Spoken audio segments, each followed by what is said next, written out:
오늘은 2003년 192명의 목숨을 앗아가고 151명이 부상당한 대구 지하철 참사 22주기입니다. 희생자들의 명복을 빌며 유가족과 부상자분들께 깊은 위로의 말씀을 전합니다.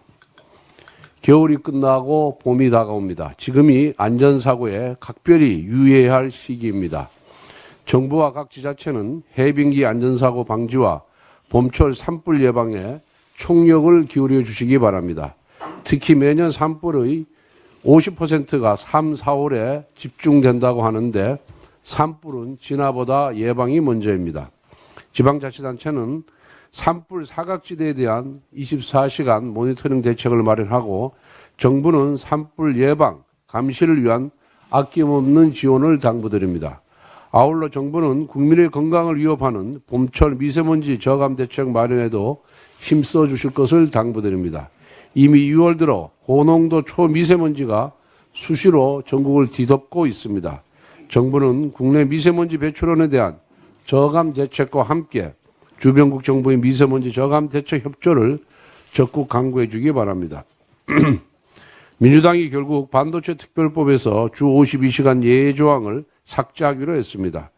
국내 반도체 산업의 경쟁력 강화를 위한 절실한 요청을 묵살해 버린 것입니다.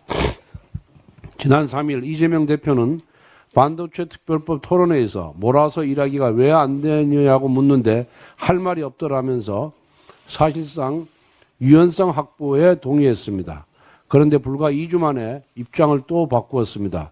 요즘 들어 성장을 외치는데 정작 성장하는 것은 이재명 대표의 거짓말 리스트뿐입니다.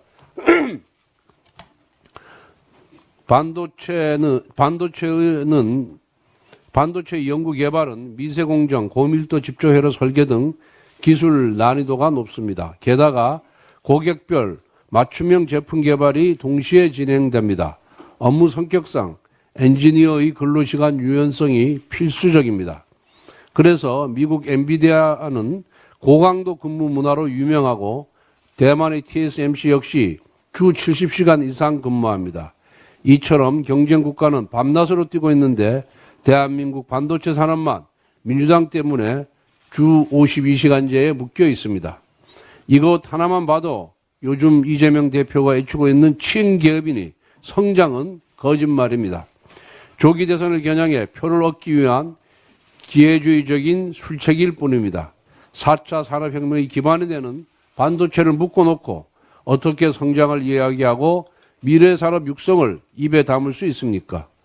육상선수 발목에 족쇄를 채워놓고 열심히 뛰라고 응원하는 것과 같습니다. 미국은 1938년 근로기준법을 만들 때부터 화이트 칼라 이그젬션이 있었습니다. 영국은 1998년 옵트아웃 제도를 도입하였고 일본은 2019년부터 고도 프로페셔널 제도를 시행하고 있습니다. 이처럼 선진국들은 특정 고소득 직군의 근로시간 유연성을 보장하고 있습니다. 반면 우리는 낡은 제도에 가로막혀 첨단 산업 역량이 저하되고 있습니다. 야당에게 묻겠습니다.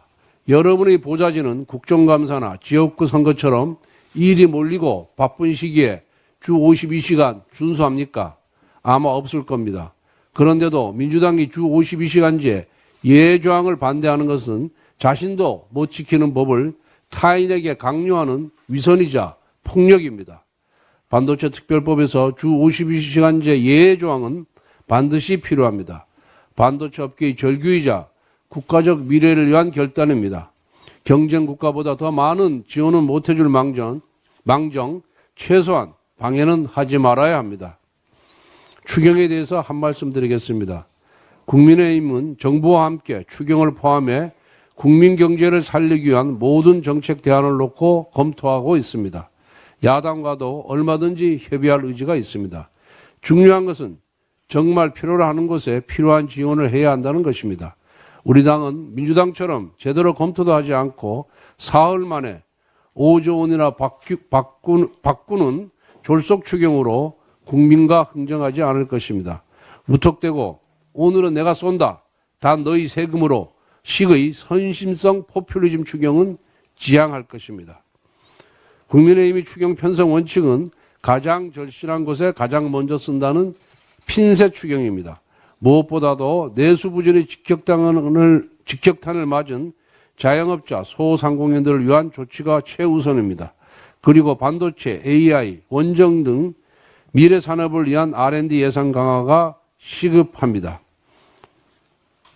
민주당은 선심성 쿠폰을 뿌리겠다는 호언장담을 하기 전에 지난해 말 청년과 미래 세대를 위한 핵심 예산을 삭감한 데 대한 사과와 반성이 먼저라는 것을 잊지 말길 바랍니다. 연금 개혁에 대해서도 여러 차례 말씀드렸지만 다시 한번 말씀드리겠습니다. 연금 보험료율을 9%에서 13%로 인상하는 것은 여야 간에 이견이 없습니다.